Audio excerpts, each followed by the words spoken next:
Hello दोस्तों, बहुत बहुत स्वागत है आपका इकोनॉमिक्स हिंदी विद मैथ में। तो आज की वीडियो में हम करने वाले हैं यहाँ पर मैक्रो इकोनॉमिक्स क्लास 12th का, जो कि हम टॉपिक एक चैप्टर शुरू करने वाले हैं, राष्ट्रीय आय। और यहाँ पर राष्ट्रीय आय एवं संबंधित समग्र, इस चैप्टर को आज से हम शुरू करने वाले हैं। ये काफी बड़ा चैप्टर होने वाला है। ये जो है यूनिट 5 है, आपकी क्लास जो है 12th की मैक्रो इकोनॉमिक्स की बुक है, ठीक है। तो यहाँ पर जो है राष्ट्रीय आय एवं इसका समग्र जो है संबंधित समग्र, ये आपका एक पूरा का पूरा चैप्टर दे रखा है। तो हम जो है क्या करेंगे, इसको पूरा डिटेल में पढ़ेंगे। मतलब एक आपको जो है एक जो है आपका जो है पूरा कॉन्सेप्ट क्लियर हो जाएगा। आप इस सीरीज को देखने के बाद, यहाँ पर जितनी भी वीडियो मैं कराऊंगा इस चैप्टर की, सारी वीडियो देखने के बाद आप जो है राष्ट्रीय आय निकाल पाएंगे और संबंधित समग्र को जान पाएंगे, ठीक है। तो यहाँ पर देखिए, आपके बुक में ये चैप्टर जो है थर्ड चैप्टर हो सकता है, फर्स्ट चैप्टर हो सकता है, तो ये आगे पीछे हो जाता है। लेकिन आपको मेन कहाँ पर फोकस करना है, आपको जो है राष्ट्रीय आय, यानी आपको जो है यहाँ पर टॉपिक पर फोकस करना है, ठीक है। तो आपकी जो है मैक्रो इकोनॉमिक्स की जो बुक है, वहां पर आप देखिए संदीप गर्ग की जो बुक है, उसमें ये थर्ड चैप्टर दे रखा है। तो वहां पर आप देख सकते हैं, ठीक है। हो सकता है दूसरी बुक में और कहीं दे रखा हो, लेकिन आपको टॉपिक सेम रखना है। ये बहुत ही इंपॉर्टेंट है, इससे आता ही आता है क्वेश्चन क्लास जो है 12th में। तो चलिए वीडियो को शुरू करते हैं और देखते हैं हमारा national income and related aggregates, ठीक है। तो चलिए दोस्तों, तो सबसे पहले अध्याय 1। तो मैंने क्या किया है, इसको अध्याय 1 कर दिया है और इसी अध्याय के अंदर मैं सारी चीजें आपको एक्सप्लेन कर दूंगा, ठीक है। एक अध्याय के अंदर मैंने एक अध्याय बना दिया, एक अध्याय के अंदर में सारी चीजें राष्ट्रीय आय एवं जो है समग्र, यहाँ संबंधित समग्र, जो समग्र समग्र है, वो सारी चीजें मैं क्लियर कर दूंगा, ठीक है। तो आपके जो है इसमें 3 से 4 चैप्टर हो सकते हैं, सारे मिला के वो सारे एक ही चैप्टर में आपको मिलने वाले हैं। यानी आप जो है यूनिट 5 जो है आपकी, वो पूरी कवर हो जाएगी इस करने के बाद।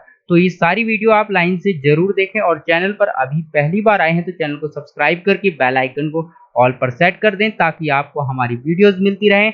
तो चलिए अभी वीडियो को शुरू करते हैं और देखते हैं। हम सबसे पहले हम बेसिक लेवल से शुरू कर रहे हैं, ठीक है। अगर आप जो है अभी तक आपने कुछ भी नहीं पढ़ा है, और अगर आप ये सारी वीडियो देख लेते हैं, तो आप जो है बहुत मतलब क्या है, आप पास हो सकते हैं आराम से। अगर आपने पहले से पढ़ा है तो आपका रिवीजन हो जाएगा। तो चलिए देखते हैं। सबसे पहले यहाँ पर अर्थशास्त्र आता है, ठीक है। अब सबसे पहले समझेंगे हम अर्थशास्त्र क्या होता है। तो यहाँ पर देखिए, अर्थशास्त्र की बात क्या कह रहा है, कह रहा है कि यहाँ पर एक व्यक्ति, क्या कह रहा है, एक व्यक्ति यहाँ पर यह समाज अपने वैकल्पिक प्रयोग वाले दुर्लभ संसाधन, कैसे संसाधन होती है, दुर्लभ संसाधनों का प्रयोग अपनी आवश्यकताओं के लिए, यानी आवश्यकताओं की जो संतुष्टि होती है उसके लिए, तथा उनका वितरण समाज में विभिन्न व्यक्तियों और समूहों के बीच उपभोग के लिए कैसे करे, इसका अध्ययन अर्थशास्त्र के अंतर्गत किया जाता है।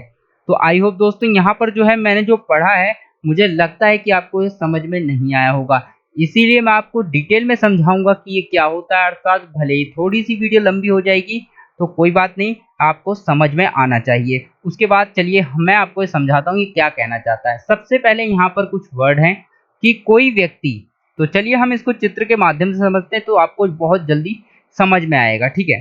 तो चलिए देखते हैं, यहाँ पर हम चित्रों के माध्यम से समझेंगे। तो सबसे पहले यहाँ पर देखिए, यहाँ पर मेरे पास चित्र हैं। ये क्या है, एक पेट्रोल का चित्र है, एक कोयले का चित्र है, और यहाँ पर जो है एक ये लोगों का समूह है, ठीक है। तो यहाँ पर इसने क्या बोला है वो देखते हैं। एक व्यक्ति या समाज अपने वैकल्पिक प्रयोग वाले दुर्लभ संसाधन, ठीक है। एक व्यक्ति है कि यहाँ पर एक व्यक्ति हो, यहाँ पर मैं बनाऊं, यहाँ पर अगर एक व्यक्ति हो, ये एक व्यक्ति है, या फिर यहाँ पर हमारे पास बहुत सारे व्यक्ति हैं। ये एक व्यक्ति है या फिर हमारे पास बहुत सारे व्यक्ति हैं। उसके बाद यह समाज है, समाज की बात हमने करी, ये समाज है, या फिर हमारा एक व्यक्ति है। अपने वैकल्पिक प्रयोग वाले संसाधन, वैकल्पिक प्रयोग की उनके पास विकल्प है, ठीक है। वैकल्पिक प्रयोग वाले संसाधन, जैसे कि हमारे पास ये है वैकल्प, यहाँ पर क्या है कि ये डीजल है, ठीक है, डीजल के यूज कर सकते हैं।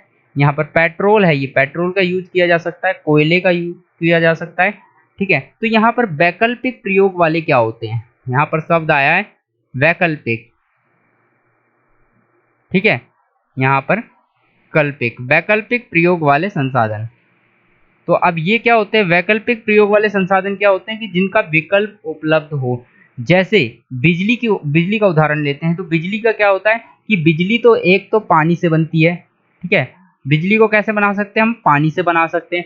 दूसरा हम किससे बना सकते हैं, हवा से बना सकते हैं, ठीक है। तो पानी से उत्पन्न कर सकते हैं बिजली को, हवा से उत्पन्न कर सकते हैं, ठीक है। और तीसरा विकल्प भी हमारे पास है, क्या है हमारा, है वो है सूरज। सूर्य से भी उत्पन्न किया जा सकता है बिजली को। कैसे किया जा सकता है, जैसे कि पानी से हम टरबाइन लगा के जो है बिजली उत्पन्न करते हैं, हवा से हम पवन चक्कियां लगा के उत्पन्न करते हैं, सूर्य से हम सोलर पैनल लगा के उत्पन्न करते हैं। तो इस तरह से हमारे पास वैकल्पिक है। अगर हमारे पास ये संसाधन उपलब्ध नहीं है तो हम इसका यूज कर सकते हैं, अगर ये भी उपलब्ध नहीं है तो इसका यूज कर सकते हैं। मतलब हमें हमारे पास जो है संसाधनों का विकल्प मौजूद है, ठीक है। हम संसाधनों का विकल्प हमारे पास है। उसके बाद यही हमें बता रखा है वैकल्पिक संसाधन। आई होप क्लियर हो गया। उसके बाद नेक्स्ट जो चीज है हमारे पास, वैकल्पिक प्रयोग वाले संसाधन कैसे संसाधन है, ये दुर्लभ संसाधनों का प्रयोग। यानी एक व्यक्ति या समाज जो है, एक व्यक्ति होगा या समाज होगा, अपने वैकल्पिक प्रयोग यानी प्रयोगों वाले दुर्लभ संसाधनों का प्रयोग अपनी आवश्यकताओं की संतुष्टि के लिए, यानी अपनी आवश्यकता की संतुष्टि के लिए उनका वितरण समाज में विभिन्न व्यक्तियों और समूहों के बीच उपभोग के लिए कैसे करे। तो यहाँ पर एक काफी लंबा सा पॉइंट आता है, तो इसको मैं समझाता हूँ क्या कह रहा है। सबसे पहले आपको यहाँ समझ आ गया कि एक व्यक्ति होगा और एक समाज होगा, इनमें से कोई भी हो, लेकिन वो वैकल्पिक प्रयोग वाले ऐसे संसाधन होंगे जो वैकल्पिक प्रयोग हैं, यानी उनका एक विकल्प उपलब्ध होगा। और वो संसाधन कैसे हैं, दुर्लभ है। वैकल्पिक प्रयोग वाले संसाधन कैसे होने चाहिए, दुर्लभ संसाधन। दुर्लभ संसाधनों का प्रयोग तो कैसे होंगे, यहाँ पर दुर्लभ संसाधन होंगे। दुर्लभ, दुर्लभ ये क्या है, कोयला। कोयला क्या है, जमीन से निकलता है, ठीक है। पृथ्वी के अंदर किससे निकलता है, जमीन से निकलता है। एक दिन क्या आएगा, एक दिन ऐसा आएगा कि ये कोयला खत्म हो जाएगा। जब ये कोयला खत्म हो जाएगा तो ये यहाँ पर ये क्या है, दुर्लभ संसाधन है। जो संसाधन बहुत मुश्किल से मिलते हैं, दुर्लभ होते हैं मिलना, वो जैसे कि ये कोयला है, ये खत्म होने वाला है तो ये दुर्लभ है। और ये पेट्रोल भी एक दिन खत्म हो जाएगा, जमीन से निकलता है। तो इस तरह से जो संसाधन होते हैं वो दुर्लभ संसाधन होते हैं। तो यहाँ पर यही बताया गया है, क्या बताया गया है कि दुर्लभ संसाधनों का प्रयोग हम कैसे करेंगे। एक समाज जो है अपने वैकल्पिक प्रयोग, जो विकल्प में प्रयोग कर सकता है, और वो संसाधन कैसे हैं, दुर्लभ हैं, और अपने प्रयोग की उनकी अपनी आवश्यकताओं के लिए जो है कैसे अपनी संतुष्टि प्राप्त करेगा उन संसाधनों से। यानी उनका प्रयोग करके, इन संसाधनों को जो मैंने अभी बताया, इनका प्रयोग करके कैसे एक व्यक्ति अपनी संतुष्टि को यानी पूरी संतुष्टि प्राप्त कर लेगा, और उसके बाद अपनी प्राप्त करेगा, और उसका समाज में विभिन्न व्यक्तियों में जो समाज होगा, ये समाज सभी लोगों को कैसे जो है ये संसाधन वितरित किए जाएं कि सभी की संतुष्टि जो है प्राप्त हो सके, ठीक है।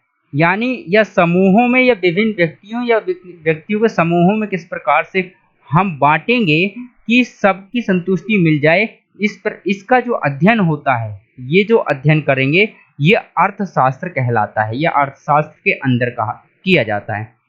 तो यहाँ पर सीधी सी बात हमें ये समझ आ गई कि एक व्यक्ति होगा या एक समाज होगा, ठीक है। वो उसके पास क्या होंगे, कुछ संसाधन होंगे, ठीक है। जैसे यहाँ पर जैसे कि कुछ संसाधन होंगे, ये वाले संसाधन जैसे हैं, तो यहाँ पर संसाधन होंगे, वो कैसे होंगे, दुर्लभ होंगे। दुर्लभ मतलब बहुत मुश्किल से मिलने वाले। उसके बाद वो उन संसाधनों का प्रयोग किस प्रकार से करेगा कि उसे अधिकतम संतुष्टि मिले, और उसके बाद वह समाज में किस प्रकार से उन्हें बांटेगा, यानी उसको समाज में, इन समाज में कैसे बांटेगा कि सभी लोगों को बराबर की संतुष्टि मिल सके, ठीक है। और समूहों में यही बताया गया है। इसका अध्ययन जब हम करते हैं उसे हम अर्थशास्त्र कहते हैं, ठीक है। आई होप आपको ये समझ में आ गया क्लियरली।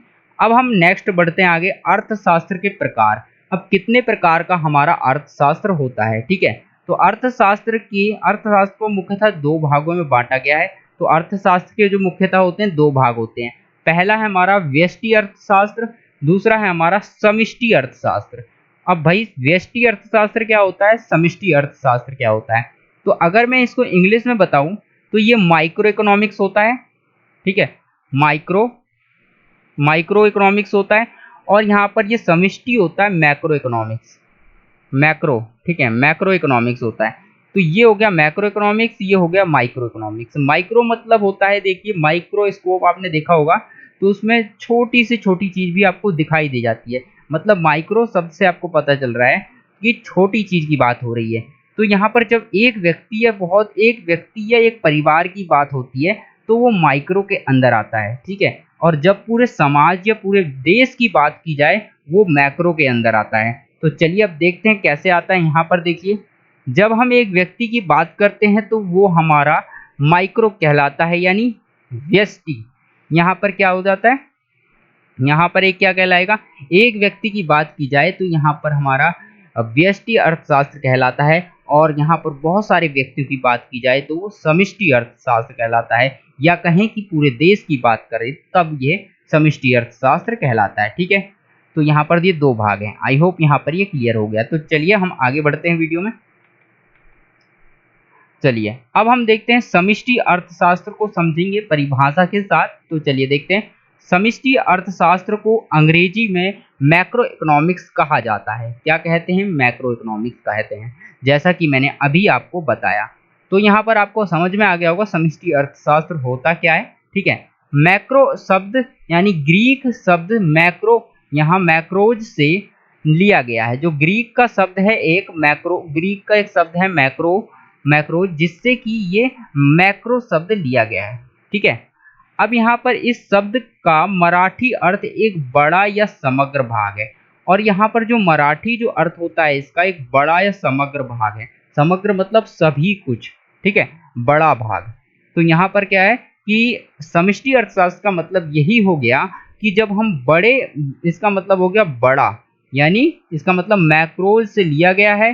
ग्रीक शब्द यहाँ पर मैक्रो से लिया गया है, जिसका अर्थ होता है मराठी में बड़ा या समग्र, ठीक है। अब अगर परिभाषा की बात करें तो परिभाषा देख लेते हैं। आर्थिक विश्लेषण की वह शाखा जिसमें संपूर्ण अर्थव्यवस्था से संबंधित इकाइयों का अध्ययन किया जाता है उसे समष्टि अर्थशास्त्र कहते हैं। मतलब आर्थिक विश्लेषण की वह शाखा, आर्थिक विश्लेषण मतलब अर्थशास्त्र से जो रिलेटेड होती है सारी चीजें, उनका जो है वह शाखा है उसकी जिसमें संपूर्ण अर्थव्यवस्था का अध्ययन होता है, यानी जो संपूर्ण अर्थव्यवस्था से संबंधित होती है।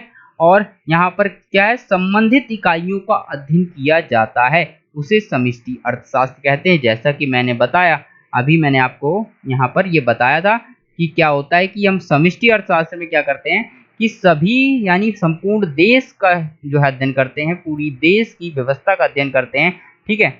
यहाँ पर ऐसे होता है। नेक्स्ट है हमारा क्या है, यहाँ पर ये चीज है। उसके बाद आता है यहाँ पर, जैसे कि हम राष्ट्रीय आय की बात करते हैं, कुल उत्पादन की बात करते हैं, कुल निवेश, कुल बचत, समग्र मांग, ठीक है, समग्र मांग और समग्र पूर्ति, कुल रोजगार की बात करें, सामान्य कीमत स्तर आदि की बात करते हैं, तो हम समष्टि अर्थशास्त्र का अध्ययन करते हैं। तो ये सारे जो टॉपिक हैं आपको यहाँ पर लिखे हुए हैं, ये सारे के सारे टॉपिक समष्टि अर्थशास्त्र के हैं। तो ये सारे टॉपिक आपको समष्टि अर्थशास्त्र में पढ़ने होंगे। क्यों, देखिए राष्ट्रीय आय एक व्यक्ति की बात नहीं कर रहा है, व्यक्तिगत आय की बात नहीं की, राष्ट्रीय आय मतलब देश की बात की है। कुल उत्पादन, किसका उत्पादन होगा, देश का कुल उत्पादन होगा। उसके बाद वस्तुओं का वर्गीकरण, वस्तुओं के वर्गीकरण की बात की जाए तो यहाँ पर एक व्यक्ति, देखिए वस्तुओं का वर्गीकरण जो टॉपिक है, हम इस टॉपिक को बाद में करेंगे। यहाँ पर क्या है, हम नेक्स्ट वाली वीडियो में करेंगे, ठीक है। इसके नेक्स्ट पार्ट आएगा जिसमें हम सीखेंगे वस्तुओं का वर्गीकरण, ठीक है। अभी तक हमने समष्टि अर्थशास्त्र सीख लिया है यहाँ तक, ठीक है। उसके बाद हम व्यष्टि अर्थशास्त्र को भी समझेंगे। तो यहाँ पर हम बेसिकली क्या समझेंगे, समष्टि अर्थशास्त्र का अध्ययन करेंगे, क्योंकि हम पढ़ रहे हैं क्लास 12 की, यहाँ पर क्लास 12 की मैक्रो इकोनॉमिक्स। क्या पढ़ रहे हैं हम,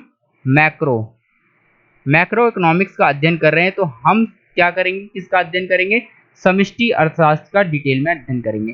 तो चलिए दोस्तों, अगर ये वीडियो आपको अच्छी लगी और आपको मेरा पढ़ाना अच्छा लग रहा है और आपको समझ में भी आ रहा है, तो जल्दी से वीडियो को लाइक कर दें और अपने दोस्तों के साथ शेयर कर लें, ताकि वो भी जो है बहुत ही कम समय में अच्छा अध्ययन कर पाएं और जो है अपने परीक्षा में बहुत अच्छे अंक प्राप्त कर पाएं। तो चलिए हम मिलते हैं आपको ऐसी ही किसी और वीडियो में।